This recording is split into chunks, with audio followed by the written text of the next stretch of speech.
किसी हदीस में नहीं आता, जो अपने लड़कों को पालेगा, पोसेगा, पढ़ाएगा, लिखाएगा और उनका निकाह कर देगा, अल्लाह उसको जन्नत में मेरा पड़ोसी बनाकर रखेगा।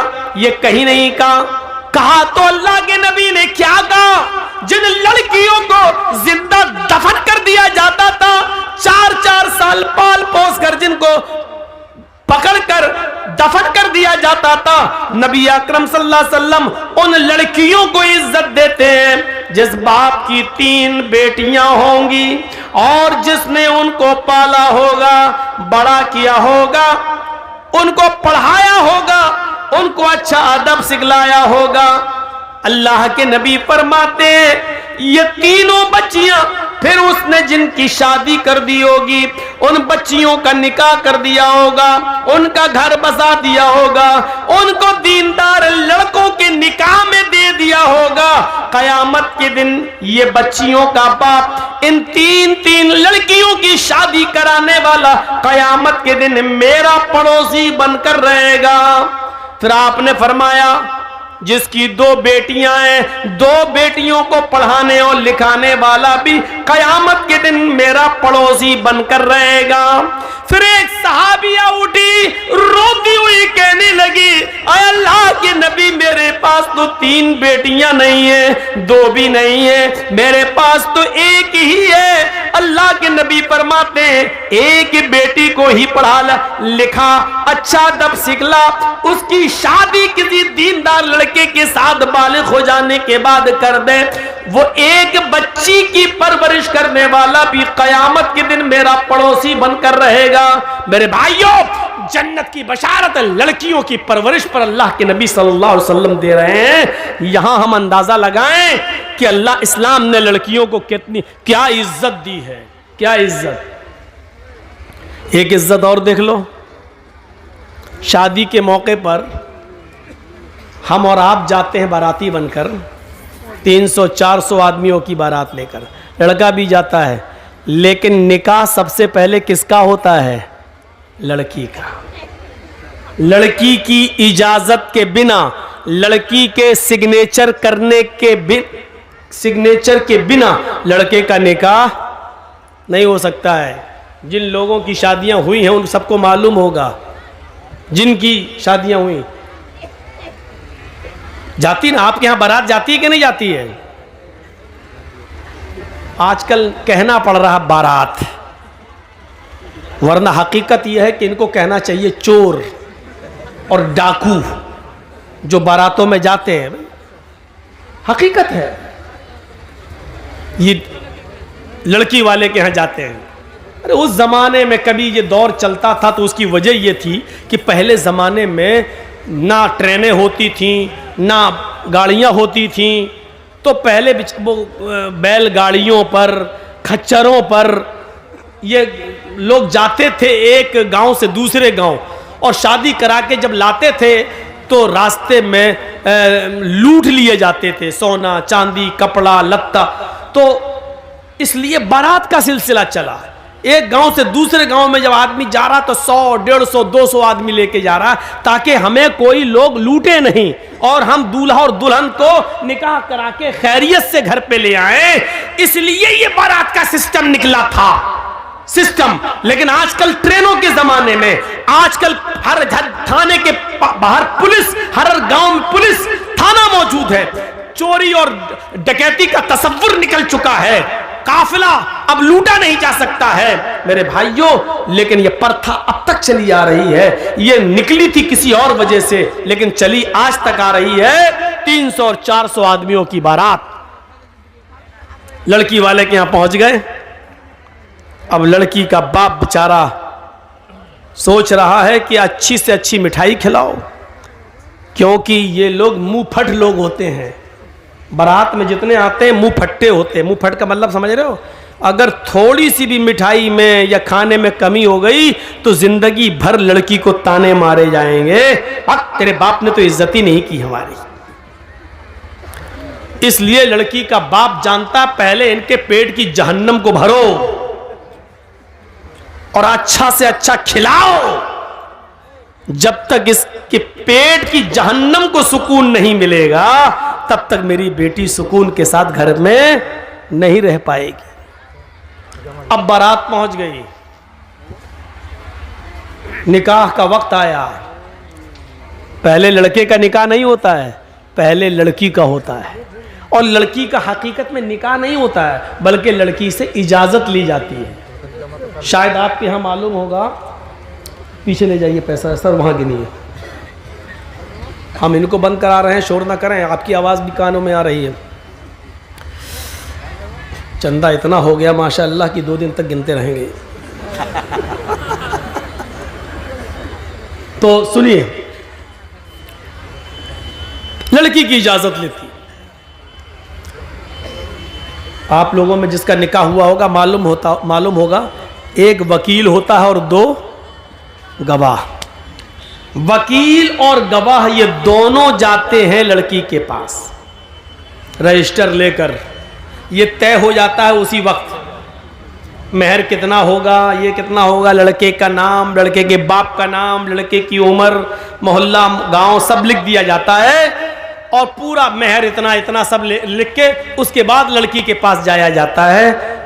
एक वकील होता है और 2 गवाह। और लड़की के पास जब जाते हैं तो वो उस लड़की को घेरे रहती हैं बहुत सी सहेलियां उसकी और तमाम लड़कियां।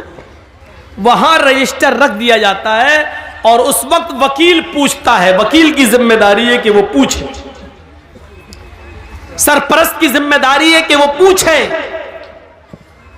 जैसे मान लीजिए किसी लड़की का नाम ज़ैनब है या किसी लड़की का नाम अस्मा है, तो अब ऐसे पूछा जाएगा। वो वकील इतना जानने वाला होना चाहिए, हर आदमी को वकील मत बनाइए। अब उस लड़की से ये पूछे कि हाँ अस्मा या हाँ ज़ैनब, फला फला की बेटी ज़ैनब, फला फला के बेटे इस नाम का, मसलन मोहम्मद असलम किसी का नाम है और उसके बाप का नाम मोहम्मद अकरम है। हाँ मोहम्मद असलम साहब सन ऑफ मोहम्मद अकरम या अकरम साहब के बेटे मोहम्मद असलम के साथ आपका निकाह इतने इतने रुपए महर के एवज, या इतना सोना या इतनी चांदी या इतना कपड़ा महर के एवज आपको उनके निकाह में दिया जा रहा है। क्या आप उस लड़के को निकाह में कबूल करती हैं?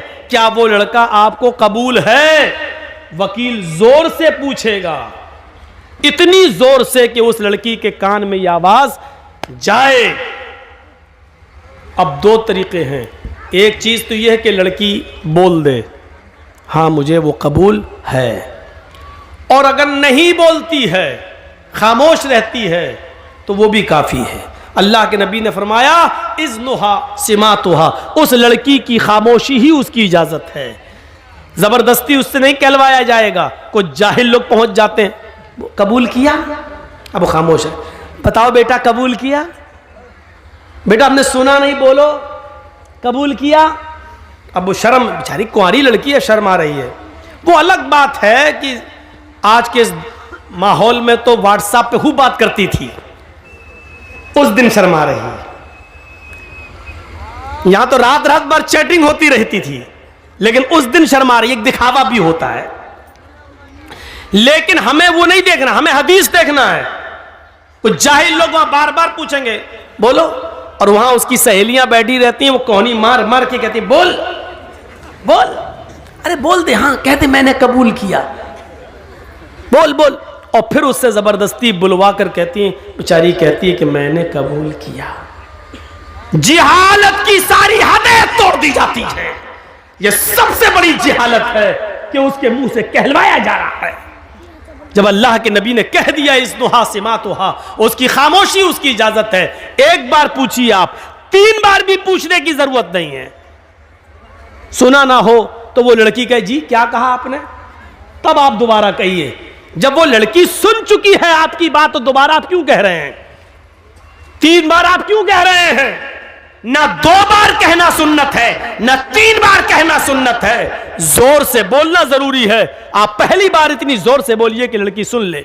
हाँ ज़ैनब फला की बेटी, आपका निकाह मोहम्मद असलम अकरम साहब के बेटे के साथ 5000 रुपए मबलग महर, अलावा नान नफका, आपको उनके निकाह में दिया जा रहा है, क्या आप उस लड़के को कबूल करती हैं? इतनी जोर से आप बोल दीजिए पहली बार। शर्म से उसका सर नीचे झुक जाएगा। उसकी खामोशी उसकी इजाजत है। अगर वो खामोश है तो समझ लो कि उसने इजाजत दे दी। रजिस्टर आगे बढ़ा दीजिए, उससे साइन करा लीजिए और लेके चले आइए और कहिए कि लड़की ने साइन कर दिए हैं, लड़की ने इजाजत दे दी है। उसके मुंह से कबूल है का लफ्ज जबरदस्ती मत कहलवाइए। ये उस औरत के लिए है जो शादीशुदा हो और जिसकी तलाक हो चुकी हो। उसको आप दोबारा निकाह उसका हो रहा, उसको बोलना पड़ेगा, क्योंकि अब उसके अंदर से शर्म निकल चुकी है। अब वो दूसरी शादी कर रही है, इसलिए उसको बोलना पड़ेगा। या जिसका शौहर इंतकाल कर गया, इद्दत गुजार के वो दूसरी शादी कर रही है, तो उस वक्त उसको बोलना पड़ेगा, हाँ मुझे फला आदमी कबूल है। लेकिन कुंवारी लड़की जिसकी शादी नहीं हुई है, उसकी खामोशी ही उसकी इजाजत है। और बस रजिस्टर लेके आइए और फिर लड़के का निकाह आप पढ़ाइए। लड़के का निकाह होगा, लड़की की इजाजत ली जाएगी। और याद रखना, दुनिया का कितना ही अमीर बाप हो, कितना ही बड़ा मौलवी हो, कितना ही बड़ा सरपंच और चौधरी हो, अगर उसने अपनी बेटी की मर्जी के खिलाफ उसकी शादी किसी दूसरी जगह कर दी तो इस शादी का कोई एतबार नहीं है शरीयत के अंदर।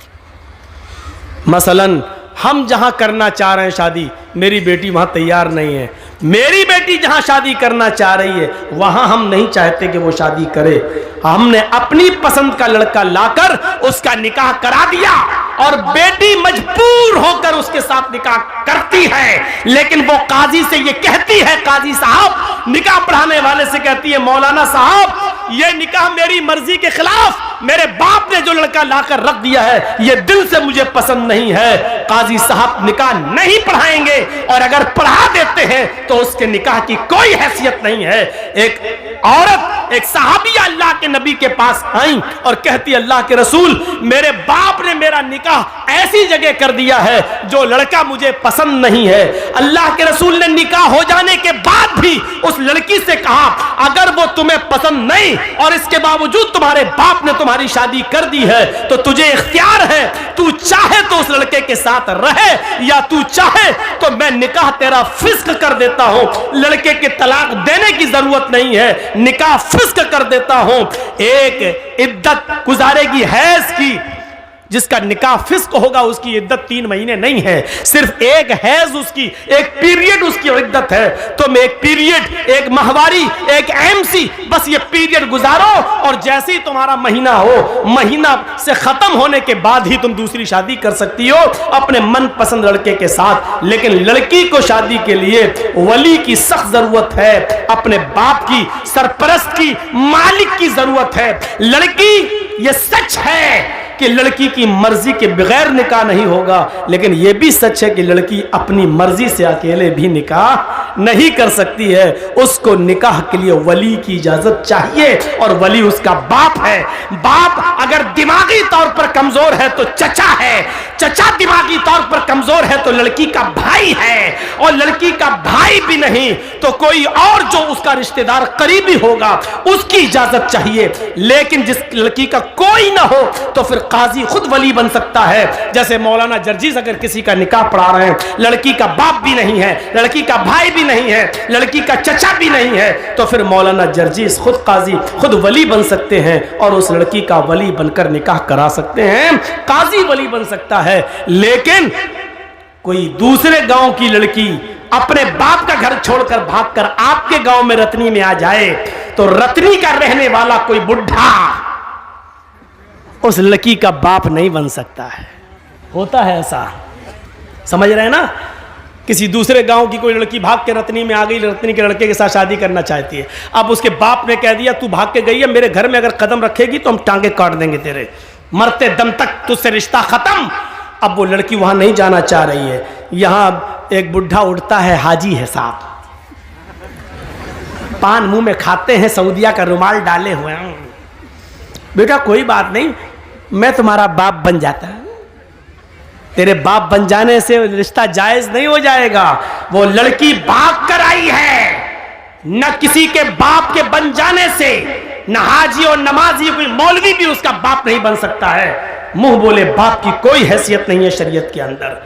कल ये लड़की अगर हज करने जाती है तो मुंह बोले बाप के साथ नहीं जा सकती है, मुंह बोले भाई के साथ नहीं जा सकती है। शरीयत ने ये इजाजत नहीं दी जो चाहे उसका बाप बन जाए, फिर तो कोर्ट मैरिज भी इस्लाम में जायज हो जाएगी। जबकि हमारा सबका इज्तिमाई फतवा है, देवबंदी, बरेलवी, यहां तक के शिया भी, यहां तक के अहले हदीस भी, सबका इज्तिमाई फैसला है और इज्तिमाई फतवा है कि कोर्ट मैरिज माँ बाप की इजाजत के बगैर जो लड़के और लड़कियां कोर्ट में कर रहे हैं, इस्लाम के अंदर, शरीयत के अंदर इस कोर्ट मैरिज की कोई हैसियत नहीं है, ये जायज नहीं है। कोर्ट मैरिज के बावजूद लड़का और लड़की जिनाकारी करेंगे, हरामकारी करेंगे, उनसे जितनी औलाद पैदा होगी सब हरामी और नाजायज औलादें मानी जाएंगी। मेरे प्यारे साथियों, शरीयत के अंदर वली चाहिए, वली, लड़की को वली। तो इतनी इज्जत दी है इस्लाम ने औरत को कि औरत अपनी मर्जी से पहले लड़की का निकाह होगा, इजाजत ली जाएगी, उसके बाद लड़के का निकाह होगा।